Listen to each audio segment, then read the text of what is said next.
Praise the lord. అందరూ బాగున్నారండి. మనం ప్రతిరోజు మన సమస్యల కోసం, మన సమస్యల కొరకు భారంగా ప్రార్థన చేస్తున్నాం కదా.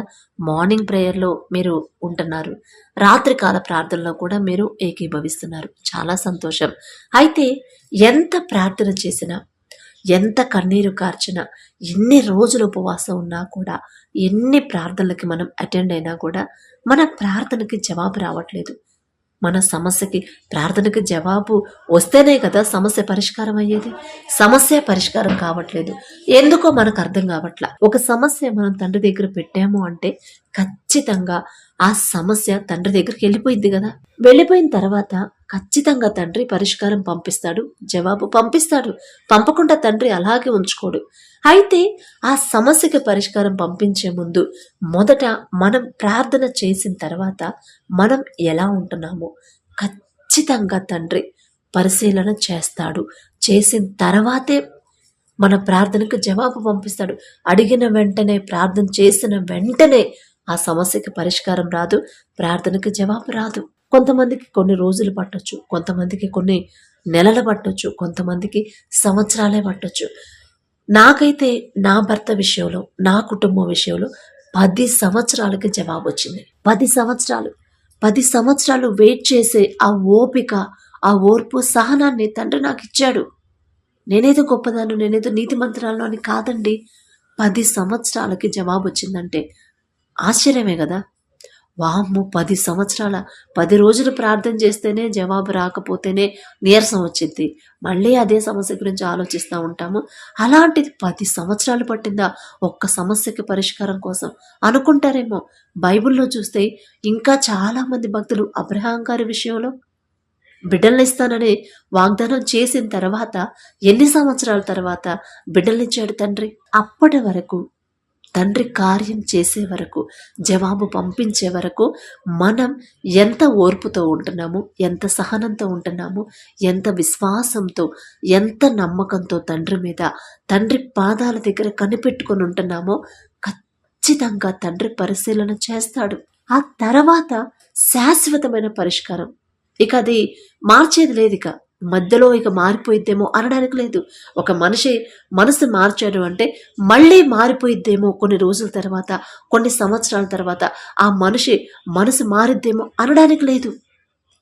శాశ్వతమైన పరిష్కారం పంపించగల శక్తి మన తండ్రికి మాత్రమే ఉంది. పంపించాడు. నాకు నా భర్త విషయంలో చాలా ఇబ్బంది పడ్డాను, చాలా దుఃఖపడ్డాను, చాలా వేదన పడ్డాను. చాలా రోజులు, చాలా నెలలు, సంవత్సరాలు, 10 సంవత్సరాలు దుఃఖంలోనే ఉన్నాను మీలాగే. కానీ ఓర్చుకునే ఆ ధైర్యాన్ని తండ్రి ఇచ్చాడు, అలవాటు చేశాడు. ఓర్పుతో, సహనంతో ఎలా అంటిపెట్టుకొని ఉండాలి, తండ్రి జవాబు పంపించే వరకు ఎలా నేను నడుచుకోవాలి, తండ్రి కృప, తండ్రి ప్రేమ, తండ్రి జాలి నా మీదకు వచ్చే వరకు నేను ఎలా ప్రవర్తించాలి, అవన్నీ నేర్పిస్తా వచ్చాడు తండ్రి.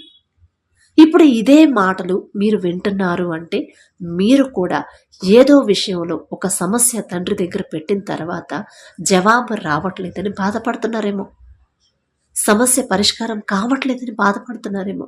అందుకనే తండ్రి చెప్తున్నాడు, నేనేదో గొప్పదాన్నో, నేనేదో నీతిమంతురాలో అని కాదండి.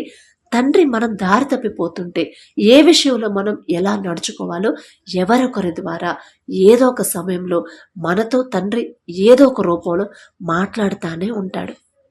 ఈ మాటలు వింటున్న మీరు జాగ్రత్తగా గమనించుకోండి.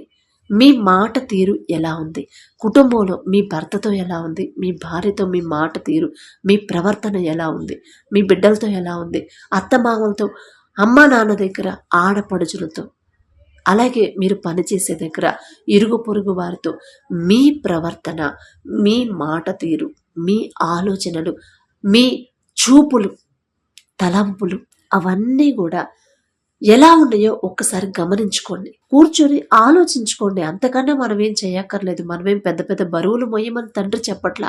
మన జీవితం ఎలా ఉందో చూసుకోమంటున్నాడు. అంటే తండ్రి మనల్ని సరిచేయబోతున్నాడు.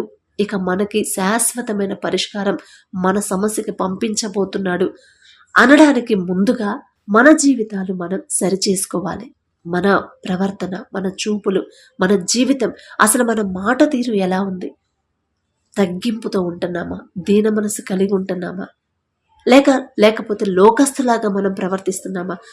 ఇలా ఉంటే ఇప్పుడున్న సమాజంలో, ఇప్పుడున్న జనరేషన్‌లో ఎవ్వరు మనల్ని లెక్క చేయరు సిస్టర్ అంటారేమో. ఎవ్వరు లెక్క చేసినా, చెయ్యకపోయినా మన తండ్రి లెక్కలో మనం ఉండాలి అంటే ఖచ్చితంగా తండ్రి ఎలాగైతే ఉండమని చెప్తున్నాడో అలా ఉండాల్సిందే. అలా ఉంటేనే మనకి శాశ్వతమైన పరిష్కారం పంపిస్తాడు. అలా నాకు తండ్రి అలవాటు చేశాడు. ఉన్నాను 10 సంవత్సరాలు. ఒక్కొక్క సమయంలో రాత్రిపూట, నైట్ పూట లేసి కూర్చొని ఒక్కదాన్నే ఏడ్చుకునేదాన్నే. ఎందుకంటే సమాధానం లేదు. నేను ఎంత లోబడి జీవించినా, ఎంత ప్రేమగా ఉన్నా కూడా అస్సలు నా మీద ప్రేమే లేకుండా అలా నడుచుకునేవాడు నా భర్త. ఒకానొక సమయంలో, ఇప్పుడు కాదండి, 10 సంవత్సరాలు నేను ఎంత లోబడే. ఎందుకంటే తండ్రి చెప్పాడు కదా, మీ భర్తకు లోబడమని లోబడి జీవించనని తండ్రి చెప్పాడు. ఖచ్చితంగా నేను లోబడాల్సిందే. అదే మైండ్లో ఫిక్స్ అయిపోయేలా చేశాడు తండ్రి. సహాయం చేశాడు. ఎన్ని సమస్యలు, ఎన్ని మాటలు, అనరాని మాటలు, మనసుకు కష్టం కలిగించే మాటలు ఎన్ని అన్నా కూడా, నీ భర్తకు నువ్వు లోబడి జీవిస్తేనే నీకు శాశ్వతమైన పరిష్కారం నేను పంపిస్తా అని చాలాసార్లు తండ్రి హృదయ గద్దింపు చేస్తానే ఉన్నాడు. అలాగే మీకు కూడా చేస్తున్నాడు. ఆ మాట చొప్పున తండ్రి ఆ హృదయ గద్దింపు చేసినప్పుడల్లా, అమ్మో ఇదిగో నేను మాట్లాడకూడదు, నా భర్త నన్ను ఎన్ని మాటలైనా ఎవరెన్ని మాటలు మాట్లాడినా సరే నా తండ్రి నన్ను చూస్తున్నాడు. నేను ఎలా ప్రవర్తిస్తున్నా తండ్రి చూస్తున్నాడు. ఆయన అన్నాడని తిరిగి నేనంటే నా తండ్రి దృష్టిలో నేను ఉండను. నా తండ్రికి నేను దూరం అవుతాను. నా భర్త నీకు ఇలాగే ఉంచుతాడు, ఇక నా జీవితం ఇలాగే ఉండిపోయింది. అలా వద్దు. నా భర్త మారుస్తాడు నా తండ్రి. కానీ నా తండ్రికి ఇష్టంగా మొదట నేను కరెక్ట్గా ఉండాలి అని స్థిరమైన ఆలోచన, స్థిరమైన తీర్మానం చేసుకునేలా తండ్రి సహాయం చేశాడు. ఒకటే ప్రార్థన చేసుకున్నాను, అయ్యా ఎన్ని సమస్యలు, ఎన్ని మాటలు నన్ను అన్నా సరే మీ వాక్యం చొప్పున, మీ మాట చొప్పునే నన్ను నడుచుకునేలా నా హృదయాన్ని అలా స్థిరపరచండి. లోకస్తులాగా నేను ప్రవర్తింపనివ్వద్దు. లోకస్తులాగా నేను మాటకు మాట చెప్పే అటువంటి మనసు, అటువంటి హృదయం నాకు రానివ్వద్దు అని ఇదే ప్రార్థన 10 సంవత్సరాలకి నా తండ్రి నా ప్రార్థనకు జవాబు పంపించాడు. అంత నీతిగా ఉంటారు కదా సిస్టర్, అంత జాగ్రత్తగా ఉంటారు కదా. అలాంటి మీ జీవితంలో కూడా 10 సంవత్సరాలకి పరిష్కారం వచ్చిందా అనుకుంటారేమో. ఇంకా ఆ 10 సంవత్సరాలు గనక తండ్రి నాకు పరిష్కారం 10 సంవత్సరాలు ఆపకపోయినట్టయితే నాకు ఓర్పు అలవాటయ్యేది కాదు, సహనం అలవాటయ్యేది కాదు, తండ్రి మీద ఆధారపడడం అలవాటయ్యేది కాదు. మనుషుల మీద ఆధారపడేదాన్ని, మనుషుల మీద డిపెండ్ అయ్యేదాన్ని, మనుషులనే నమ్ముకునేదాన్నేమో. కానీ ఇన్ని సంవత్సరాలు, ఇన్ని రోజులు గ్యాప్ వచ్చిన తర్వాత అంత సమయం ఉండబట్టే అసలు దేవుని తండ్రి చిత్త ప్రకారం ఎలా నడుచుకోవాలి, తండ్రికి ఇష్టంగా ఎలా నడుచుకోవాలి, తండ్రి మాట చొప్పున ఎలా నడుచుకోవాలో తెలుసుకునే ఆ జ్ఞానం తండ్రి అనుగ్రహించాడు. ఆ భయాన్ని కూడా తండ్రి కలిగించాడు. అందుకే ఈ మాటలు వింటున్న మీరు కూడా ప్రార్థన చేస్తున్నారు అంటే ఖచ్చితంగా ఇవి కూడా పాటించాల్సిందే. నేను ప్రార్థన చేస్తున్నానులే సరిపోయిద్ది అనుకోవద్దు. నా కుటుంబాన్ని కడతాళ్లే అనుకోవద్దు. నా తండ్రి నా కుటుంబాన్ని కట్టాలంటే ఫస్ట్ నేనెలా జీవిస్తున్నాను, నేనెలా నడుచుకుంటున్నాను, నేనెలా ప్రవర్తిస్తున్నాను, నా మాట తీరు, నేనెలా మాట్లాడుతున్నాను. అసలు మాట మాట్లాడటమే కొంతమందికి చేత కాదు. మళ్ళీ మందిరానికి వచ్చేవాళ్లే ఒక మాట మాట్లాడారంటే చివుక్కున ఒక బాణం గుచ్చుకున్నట్టు గుచ్చుకుంటే కొందరు మాటలు చాలా బాధేసిద్ది. అలాంటి మాటలు మనం మాట్లాడకూడదు. అది మనకు తగవు.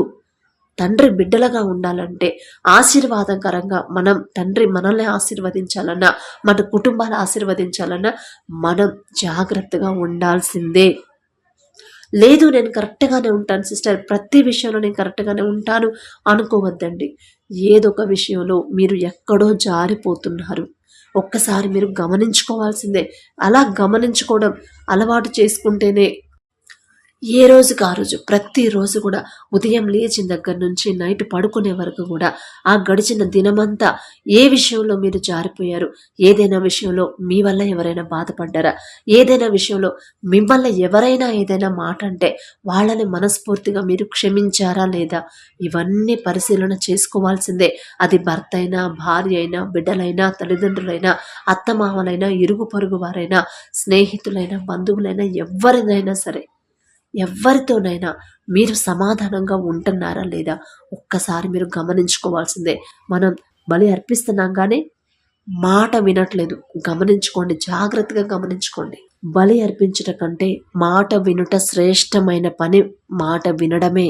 మాట వినడం అంటే తండ్రి మాట చొప్పున మనం నడుచుకోవడమే. ఎంత ప్రార్థన చేసినా, ఎన్ని రోజులు ఉపవాసం ఉన్నా సరే, ఎంత భారంగా, ఎంత హృదయాన్ని కృమ్మరించినా, ఎంత కన్నీరు కార్చినా సరే, మన తప్పనేది మనం ఒప్పుకోకుండా, సరైన క్రమంలో మనం నడవకుండా, తండ్రికి ఇష్టలుగా మన జీవితాన్ని మార్చుకోవడం, తండ్రికి ఇష్టంగా నేను జీవించాలి, తండ్రికి ఇష్టంగా నేను నడుచుకోవాలి అనుకుంటాం. కానీ ఆచరణలో మాత్రం పెట్టం. ఆచరిస్తేనే ప్రార్థనకి జవాబు, శాశ్వతమైన పరిష్కారం దొరికింది. భర్తకు లోబడమన్నాడు తండ్రి, లోబడాల్సిందే. భర్త ఎలాగైనా ఉండని, మనం తండ్రి మాట, ఒక మాట తండ్రి చెప్పాడు అంటే ఆ ప్రకారంగా మనం నడుచుకుంటేనే మనకి శాశ్వతమైన పరిష్కారం మారుస్తాడు తండ్రి. ఇక అది మళ్ళీ తిరిగి పాపములు పడిపోయే పరిస్థితి తీసుకురాడు. అలాంటి శాశ్వతమైన పరిష్కారం మనకు రావాలి అంటే మనం జాగ్రత్తగా ఉండాలి. మన పిల్లలు మారాలంటే మనం జాగ్రత్తగా ఉండాలి. మన కుటుంబం కట్టబడాలంటే మనం ప్రార్థనకి వెళ్ళే మనం మొదట జాగ్రత్తగా ఉండాలి. అసలు మనకే సమాధానం లేకుండా మనమే ఎట్లా పడితే అలా మాట్లాడతా, మన ప్రవర్తన ఎలా పడితే అలా లోకస్తులాగా ఉంటే మన కుటుంబాలు ఎలా కట్టబడతాయి? చాలామంది నేను క్రైస్తవులనే చూశాను. మా చుట్టుపక్కల మాది క్రిస్టియన్ ఏరియా, పుట్టి పెరిగింది అక్కడే, అందరూ క్రిస్టియన్సే. ఆదివారం అయిందంటే 9 గంటల కల్లా అందరూ చర్చిలోనే ఉంటారు. బయట ఉండరు, ఇంట్లో ఉండరు, ఎక్కడా ఉండరు, చర్చిలోనే ఉంటారు. కానీ ఇంటికి వచ్చిన తర్వాత, ప్రార్థన అయిపోయిన తర్వాత, మిగతా రోజుల్లో, సండే అయిపోయిన తర్వాత మిగతా రోజుల్లో చూస్తే అసలు ఎప్పుడు గొడవలే.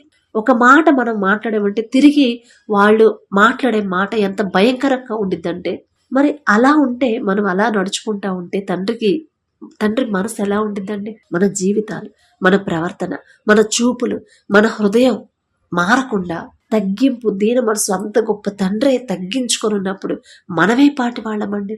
అసలు ఇది అశాశ్వతమైన జీవితమే కదా, కొంతకాలమే కదా మన జీవితం, మనం జీవించేది. కొంతసేపు కనబడి అంతలోనే మాయమైపోయే ఆవిరి వంటిదే కదా మన జీవితం. మరి అంత జీవితానికి, ఆ మాత్రం జీవితానికే ఈ పౌరుషాలు, కోపాలు, మనస్పర్ధలు అవసరమా? మొదట మీరు సమాధాన పడడం అలవాటు చేసుకోండి. అది ఎవరైనా, మీకన్నా పెద్దవాళ్ళైనా, మీకన్నా చిన్నవాళ్ళైనా సరే, మొదట ఏదైనా విషయంలో సమాధాన పడడం, రాజీ పడడం, తగ్గించుకోవడం అలవాటు చేసుకోండి. మీ కుటుంబాలు ఆశీర్వదించబడకపోతే అప్పుడు అడగండి. నిరీక్షణ మాత్రం కోల్పోకూడదు.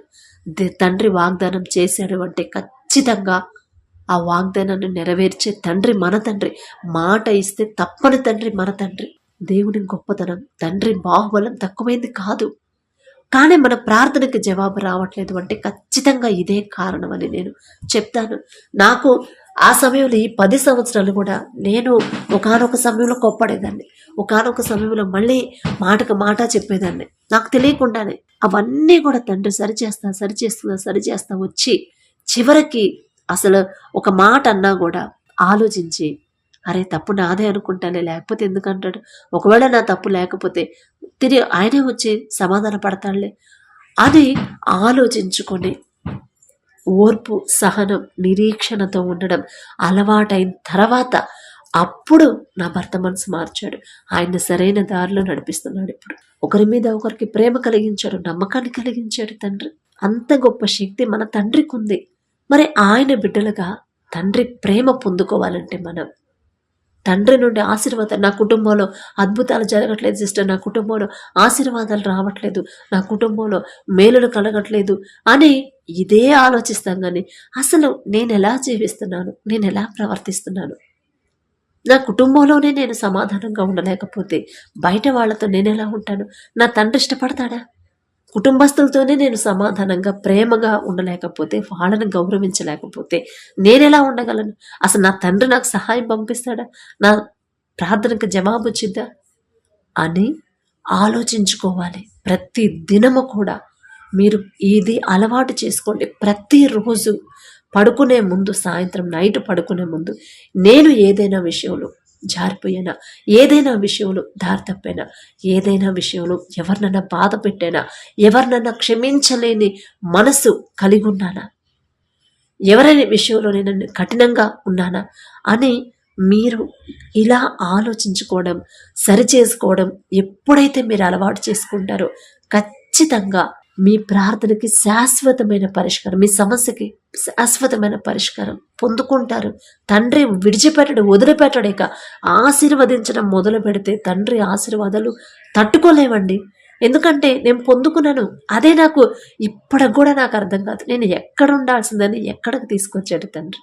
కానీ ఒకటే భయం, ఏదైనా విషయంలో నా తండ్రి మాట చొప్పున నడుచుకోకుండా నేను జారిపోతున్నానా, ఈరోజు గడిచిన ఈ దినంలో నేను ఎవరినైనా బాధ పెట్టానా, అలా ఆలోచించుకోవడం అలవాటు చేశాడు తండ్రి. అందుకే మీ కుటుంబాలు కట్టబడాలన్నా, ప్రార్థనకి జవాబు రావాలన్నా, కుటుంబాలు ఆశీర్వదించబడాలన్నా మొదట మీరు ఎలా ఉన్నారో గమనించుకోండి. లోకాన్ని వదిలిపెట్టండి.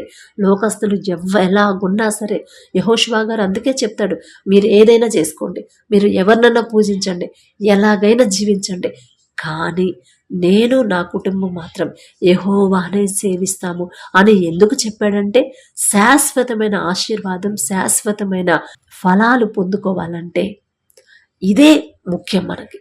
లోకస్తులాగా మీ బిడ్డలు లోకస్తులాగా జీవిస్తున్నారా, లోక ఫ్యాషన్లో జీవిస్తున్నారా ఒక్కసారి గమనించుకోండి. అది కూడా మనకి ప్రార్థనకు జవాబు రాకపోవడానికి కారణం అవ్వచ్చు. లోకస్తులాగా లోకాన్ని వెంబడించాల్సిన, అసలు లోకాన్ని వెంబడించొద్దు. తండ్రి ఏం చెప్పాడు, మీరు నన్ను వెంబడించండి అని తండ్రి చెప్పాడు. మన పిల్లలు ఎవరిని వెంబడిస్తున్నాం, లోకాన్ని, లోక ఫ్యాషన్ని వెంబడిస్తున్నారేమో ఒక్కసారి గమనించుకొని అప్పుడు ప్రార్థనలో కూర్చోండి. కాబట్టి ప్రైజ్ ది లార్డ్.